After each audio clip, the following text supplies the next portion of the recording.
교회가 탄생한 것은 성령이 임하심으로 교회가 탄생하게 됐습니다. 우리 이 평강교회가 이렇게 존재하는 것은 성령이 임하심으로 우리 평강교회가 존재하고 있다 하는 것을 믿으시기를 바랍니다. 오순절에 성령이 임함으로 초대교회가 이렇게 탄생하게 됐는데, 여러분, 성령이 임하셨다 하는 이 일은 이게 굉장히 놀라운 일이에요.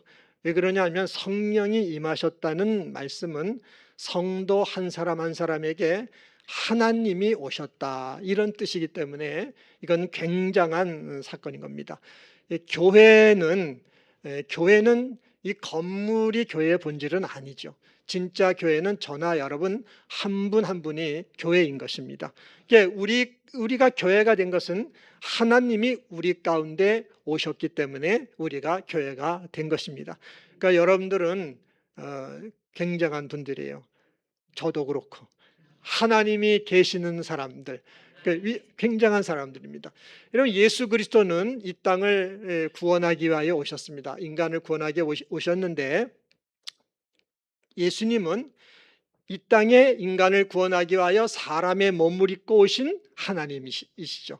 그래서 예수님은 하나님만이 하실 수 있는 일들을 하셨어요. 많은 기적을 예수님이 행하신 거죠. 하나님만이 하실 수 있는 것들을 행하면서, 그러면서 주님께서 예수님과 하나님은 하나다 라고 하는 것을, 그 기적을 행하는 일들을 통하여 증명도 해 주셨고, 말씀으로도 아버지와 나는, 하나님과 나는 하나다 라고 이렇게 선포하셨습니다.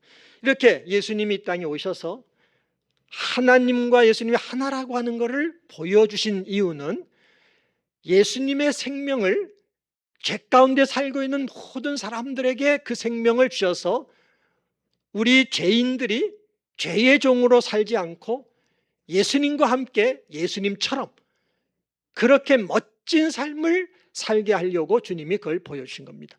구원이라는 건 그것이 구원인 거예요. 예수님 생명을 받아서 예수님과 함께 예수님처럼 사는 것, 그것이 구원입니다. 그래서 주님의 생명을 주시기 위하여 그렇게 오셨고 그 삶을 사셨는데, 예수님은 아직 하나님이시긴 합니다마는 사람의 몸, 육신의 몸을 입고 있는 상태이기 때문에 예수님의 생명을 모든 사람 한 사람 한 사람에게 주실 수가 없어요.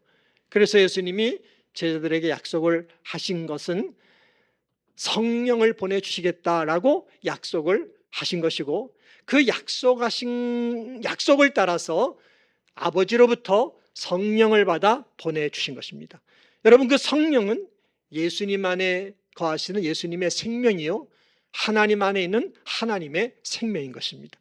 여러분, 우리가 성령을 받아 교회가 됐다고 하는 것은 이렇게 저나 여러분 한 분 한 분에게 하나님이 성령으로 오셔서 우리 가운데 오셨다는 그런 의미인 것이기 때문에, 우리가 예수를 믿는다고 하는 이 사실은 그 뜻을 깊이 생각하고 음미할수록 굉장하다고 하는 것을 우리가 알고, 정말 그 복을 다 믿음으로 누리는 저와 여러분들이 되시기를 바랍니다.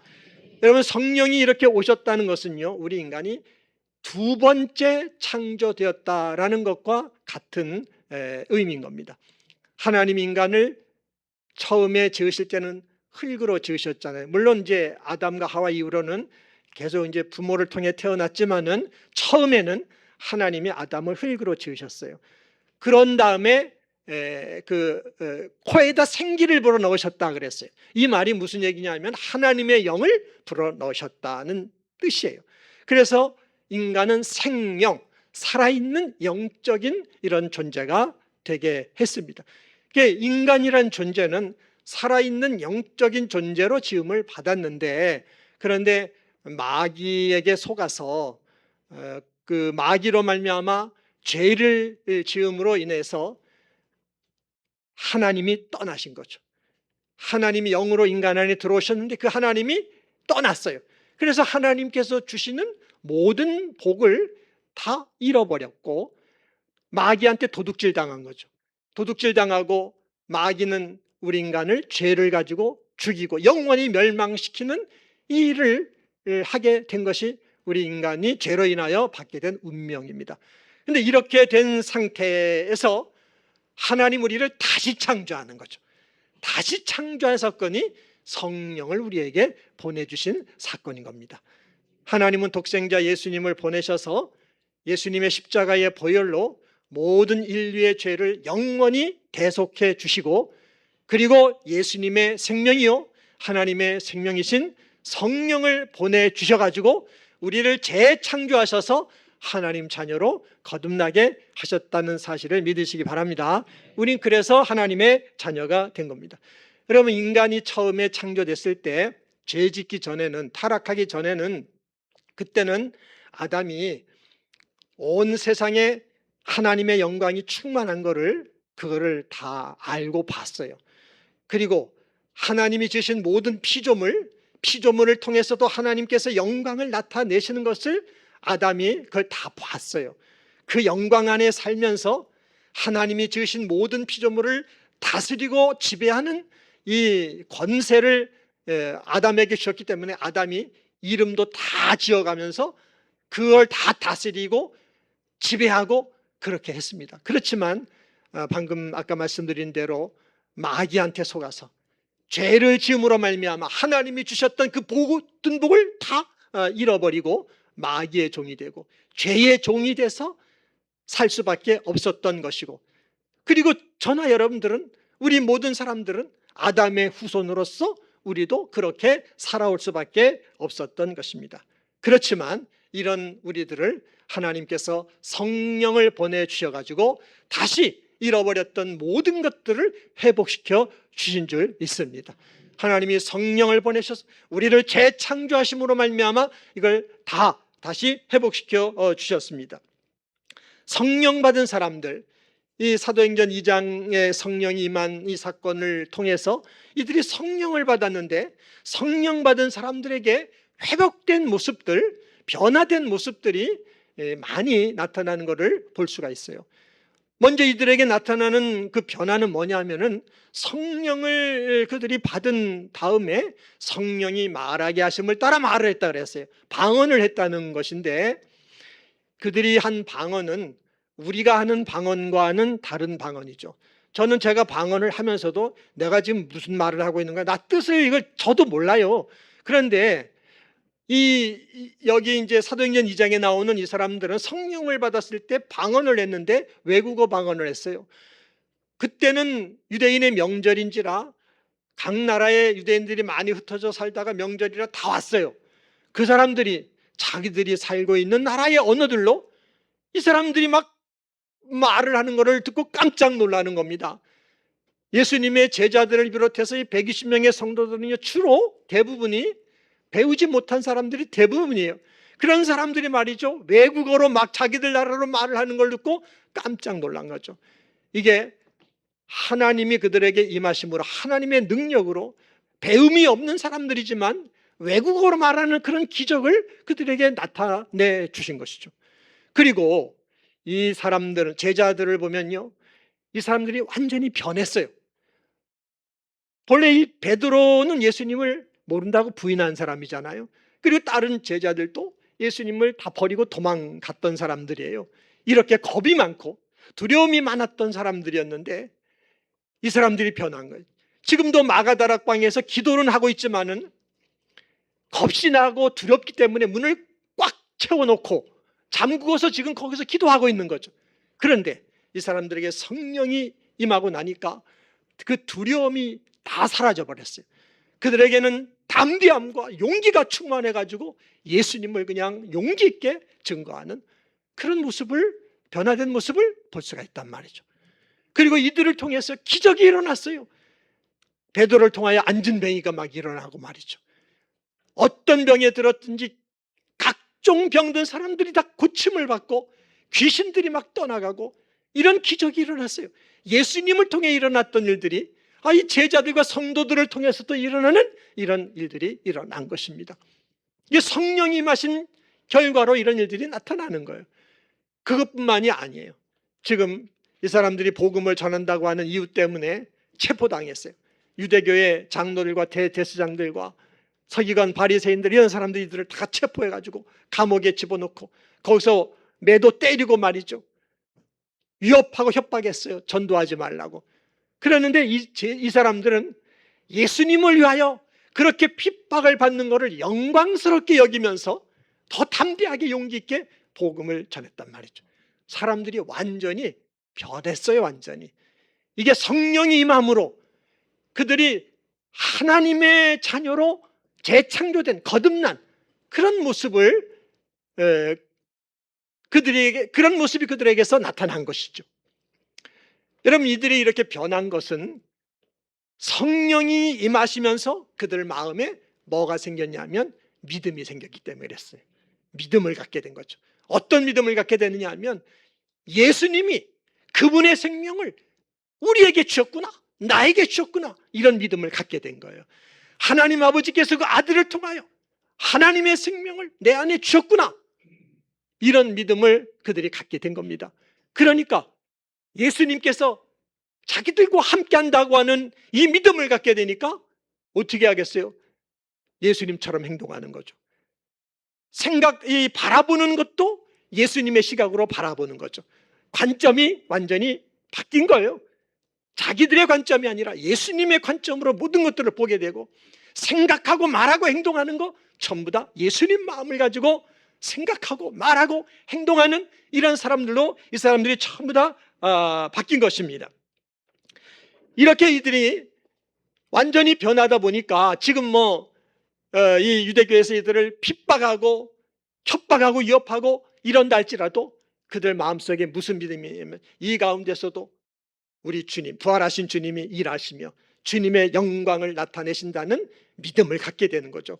그 믿음을 갖게 되니까 그 주님을 찬양하며 그 주님을 증거하고, 이럴 때에 그들을 통하여 병든 사람도 치유받고 귀신도 떠나고 담대함도 갖고 용기도 갖고 성령이 주시는 말을 담대하게 말씀을 전하고 이런 일들이 일어난 줄 믿습니다.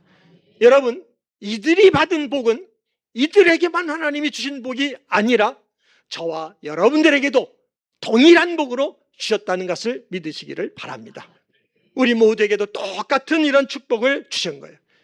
그러니까 우리가 이렇게 성전에 나와 예배드리게 된 것은 성령이 우리 가운데 오셨기 때문인데, 하나님 자녀가 됐기 때문인데, 여러분, 우리들도 이렇게 예수님이 주님의 생명을 우리에게 주셔서 내가 혼자 사는 사람이 아니라 주님과 함께 사는 이런 하나님 자녀가 되게 하셨기 때문에 우리 성도님들의 인생 속에 어떤 어려움을 만나고 고난을 만난다 할지라도 부활하신 주님께서, 우리 하나님께서 거기에서 하나님의 영광을, 주님의 영광을 나타내신다는 것을 믿고 그 영광의 하나님을 찬양하고 그 하나님께 기도하고 그 하나님의 이름으로 담대함을 가지면 여러분의 믿음대로 하나님의 역사가, 하나님의 기적이 나타나게 된다는 걸 믿으시기를 바랍니다. 우리들이 어떤 인생의 고난을 만나고 문제를 만난다 할지라도 거기서 하나님은 일하세요. 거기서 하나님이 역사하시기 때문에 그것을 통해서 하나님이 주시는 축복을 받게 되는 줄 믿습니다. 우리 로마서 8장 16절 17절 한번 읽어보도록 하겠습니다. 시작. 성령이 친히 우리의 영과 더불어 우리가 하나님의 자녀인 것을 증언하시나니 자녀이면 또한 상속자고 하나님의 상속자요 그리스도와 함께한 상속자니 우리가 그와 함께 영광을 받기 위하여 고난도 함께 받아야 할 것이니라. 아멘. 자, 여러분들은 하나님의 자녀임을 믿습니까? 우리는 하나님 자녀가 된 줄 믿습니다. 그래서 우리가 이렇게 천국 가는 그날까지 우리 자신에 대한 정체성에 대한 그 분명한 인식과 확신을 좀 분명하게 해야 되겠어요. 우리는 하나님의 자녀입니다. 예수님의 피로 우리를 값주고 사신 하나님의 자녀예요. 그러면 하나님 자녀는 아버지신 하나님이 주시는 복을 상속받는 사람이 하나님 자녀인 줄 믿습니다. 우리는 하나님의 자녀이기 때문에 하나님 주시는 복을 상속받아야 돼. 여러분들이 이렇게 신앙생활을 하는 이유 가운데 하나는 하나님 믿어서 복을 받기 위하여 신앙생활 하는 거 아니겠어요? 그래서 우리 성도님들이 하나님한테 복 주세요 하라고 구한단 말이죠. 근데 우리가 복을 어떻게 구하느냐 하면 이렇게 구하는 경우가 많아요. 하나님께서 저를 예수 그리스도를 통해서 자녀를 삼아 주셨으니 저에게 복을 주세요. 제 인생에 좋은 일만 있게 해주시고 형통한 일만 있게 해주시고 잘되는 일만 있게 해주셔서 그렇게 해서 영광을 나타내시고 저에게 복을 주시기를 바랍니다. 이런 마음이, 우리 마음속에는 그렇게 바라는 것이 참 많아요.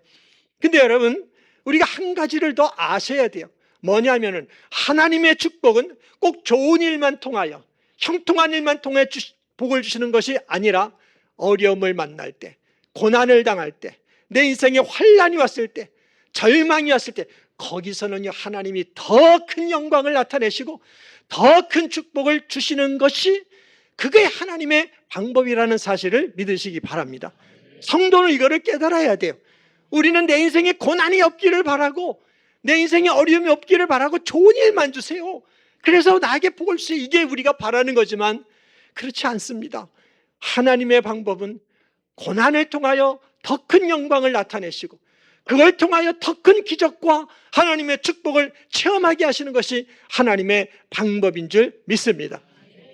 우리가 이 세상에 사는 동안에 고난은 못 피해갑니다. 아무리 여러분이 예수님을 잘 믿어도, 여러분이 아무리 성령이 충만해도, 그렇다 할지라도 고난은 피해갈 수 없어요. 오히려 예수 믿는 사람들이 더 많은 고난을 당할 수가 있어요. 왜 그러냐면은 마귀가 가만 내버려두지 않거든요. 안 믿는 사람들은 마귀가 그냥 내버려두고 세상에서 잘되게 만들어 줄 수 있어요. 그렇지만 예수 믿는 사람들은 어떻게 하든지 마귀가 시험하고 고난을 줘요. 마귀의 방법은 우리가 다 헤아릴 수가 없어요. 가족을 통해 역사하기도 하고 친구를 통해서 역사하기도 하고 같은 교회 다니는 교인을 통해 역사하기도 하고 같은 회사 다니는 직장인을 통해서 역사하기도 하고 아주 그냥 생각지도 못하는 방법을 가지고 시험을 주고 고난을 주고 그러면서 말이 거기에 걸려서 넘어져 가지고 예수님으로부터 떨어지게 만들려고 하는 이런 마귀의 역사가 천국 가는 그 순간까지 우리에게 사라지지 않습니다. 예수 믿는 사람들, 우리는 예수 믿어서 편안하고 형통하고 잘 되는 길만 가기 원하지만 그렇지 않아요. 오히려 주님은 우리에게 화평을 주러 온 것이 아니라 검을 주러 왔다 그랬어요. 우리의 인생 속에 고난이란 거 피해갈 수가 없습니다. 그렇지만 거기에서 하나님께서 더 큰 영광을 나타내시고 거기에서 하나님이 더 큰 기적을 나타내신다고 하는 사실을 성령 받은 성도들, 하나님 자녀된 성도들은 이 사실을 믿어야 되는 것입니다. 이거를 믿고 지금 내 현실은 너무너무 힘들어, 내 현실은 너무나 큰 고난이 왔고 시험이 왔고 어려움이 왔어, 그렇다 할지라도 여기서 우리 주님은 영광을 크게 나타내시는 거야 라고 믿고 그 영광을 찬송하며 그 영광의 하나님을 찬송하고 그 하나님께 맡기고 하나님이 이걸 통하여 일하신다, 기적을 행하신다라고 믿고 담대하게 믿음으로 나가면 하나님의 역사, 하나님의 축복하심을 체험하게 된다는 사실을 믿으시기를 바랍니다. 우리 인생은 그렇게 살아야 돼요. 여러분이 천국 가는 날까지 여러분은 끊임없이 고난을 당할 거예요. 그렇지만 우리 주님은 거기서 일하시는 겁니다. 우리가 마귀가 이런 시험과 저런 고난을 통해 역사하지만은 그럴 때 여러분, 우리 하나님은 가만히 있겠어요? 하나님은 야 마귀 너 혼자 저 시험하고 고난 주고 저 사람 넘어뜨려 그러고 하나님이 가만히 계시겠냐 말입니다. 하나님은 더 역사하시는 거예요. 마귀가 역사하는 것보다 하나님이 더 역사하시며 마귀를 제압하시고 마귀를 통치하시고 고난 가운데 하나님은 일하셔서 큰 영광을 나타내시고 하나님의 자녀를 보호하시고 기적을 경험하며 축복을 체험하게 역사하시는 분이 하나님이시라는 사실을 믿으시기를 바랍니다. 우리가 그 믿음 안에 우리의 인생을 영광의 하나님을 찬송하는 그런 삶을, 제자들처럼 그런 삶을 살아감으로 그 복을 받는 자녀가 되어야 될 줄 믿습니다. 우리가 이런 복을 받기 위해서 잘해야 될 것이 하나 있어요. 한번 읽어보겠습니다. 요한복음 4장 23절 읽어보겠습니다. 시작. 아버지께 참되게 예배하는 자들은 영과 진리로 예배할 때가 오나니 곧 이때라. 아버지께서는 자기에게 이렇게 예배하는 자들을 찾으시니라. 아멘. 여러분, 우리가 잘해야 될 것이 예배 드리는 거. 예배. 여러분 생각을 해보세요. 여러분 각자가 점검을 한번 해보세요. 나는 정말 예배 드리는 걸 잘하는가? 예배 드리는 걸 잘하는, 이거를 말이죠, 잘해야 돼요. 여러분, 예배는 뭐냐면은, 예배는 하나님과 만나는 것이 예배인데, 하나님이 우리에게 오셔 우리를 만나 주시는 것이 예배예요. 그러니까 하나님이 우리를 만나 주시는 것이 예배이기 때문에 예배만큼 하나님이 우리에게 주시는 큰 축복이 없다는 걸 아시기를 바랍니다. 우리 성도님들은 믿음 생활하면서 예배를 축복을 받는 어떤 도구로 여기고 예배를 축복을 받는 어떤 통로로 여기는데, 그렇지 않습니다. 예배 자체가 복이에요. 예배는 하나님이 오셔서 우리를 만나 주시는 것이기 때문에 이 예배 자체가, 여러분들이 즐겁게 찬양하고 여러분들이 믿음으로 말씀을 듣고 여러분들이 믿음으로 기도하고 이러는 것 자체가, 여기에 하나님이 오셔서 우리를 만나 주시는 것이기 때문에 어떤 것과도 바꿀 수 없는 축복이 예배라는 사실을 깨닫게 되기를 바랍니다. 그래서 예배를 잘해야 돼요. 그래서 하나님은 이 예배 드리는 자를 찾는 거야. 찾아서 그 자녀를 변화시켜 주시는 거죠. 인생 속에서 언제나 하나님은 일하시고 하나님의 영광을 나타내시는데, 그 하나님의 영광을 찬양하며 하나님이 행하시는 기적을 경험하며 하나님의 축복을 체험하는 멋진 자녀로 살아가도록 그렇게 변화시켜 주시고 성장시켜 주시기 위하여 예배 드리는 사람을 찾는 거죠. 우리가 예수님을 믿어서 신분으로는 하나님 자녀가 됐단 말이죠. 여러분이 예수님을 영접한 그때부터 여러분 하나님 자녀야. 그렇지만 하나님 자녀가 됐으면 하나님 아버지 안에서 언제나 의와 평강과 희락이 충만한 천국을 날마다 살아가며 할렐루야가 넘치는 생활을 해야 되지만, 그렇게 여러분 살아갑니까? 현실은 그렇게 살지 못하잖아요. 마음은 그렇게 살기를 원하지만 육신이 약하다 보니까 사람한테 붙들리고 환경에 붙들리고 돈에 붙들리고 영적으로는 마귀한테 사로잡히고 이래서 거기에 종이 된단 말이죠. 그래서 하나님은 영광을 나타내시는데 그걸 보지도 못하고 눈에 보이는 것들에 붙들려 가지고 그냥 우리가 그렇게 살아갈 때가 많단 말이죠. 그래서 하나님은 예배를 우리에게 주신 겁니다. 예배를 통하여 우리를 만나 주시고 예배 드리는 사람, 그 자녀를 만나 주셔가지고 주님께서 말씀을 통하여 온전한 자녀, 건강한 자녀, 충만한 자녀, 성령으로 충만한 자녀로 축복해 주셔서 매일매일의 삶을 하나님의 영광을 찬양하며 하나님의 역사를 체험하고 축복을 경험하는 이런 자녀로 살아가는 복을 주시는 줄 믿습니다. 그 때문에 여러분, 예배는 너무너무 귀하고 먹고 다 바꿀 수 없는 하나님 주신 축복이에요. 그래서 우리 성도님들이 제일 즐거워야 되는 거, 여러분 정말 예배 드리는 거를 즐거워하는 여러분 되시기를 바랍니다. 예배를 즐거워해야 되고, 예배 드리는 게 난 제일 좋아, 난 예배가 내 최고의 취미야, 이런 분들이 되셔야 돼요. 그리고 제일 잘하는 게 예배 드리는 것이, 여러분들이 제일 잘하는 것이 특기가 돼야 될 줄 믿습니다. 여러분 특기가 뭐예요? 그러면은 뭐 이게 딴 거 제가 얘기는 안 하지만은 그런 거가 특기가 아니라 나 예배 드리는 게 특기예요. 이런 우리 성도님들이 되시기를 바랍니다. 우린 목숨을 소중하게 여기잖아요. 목숨을 진짜 소중하게 여기는 것만큼 그만큼 예배는 소중하게 여겨야 되는 것이 예배라는 것입니다.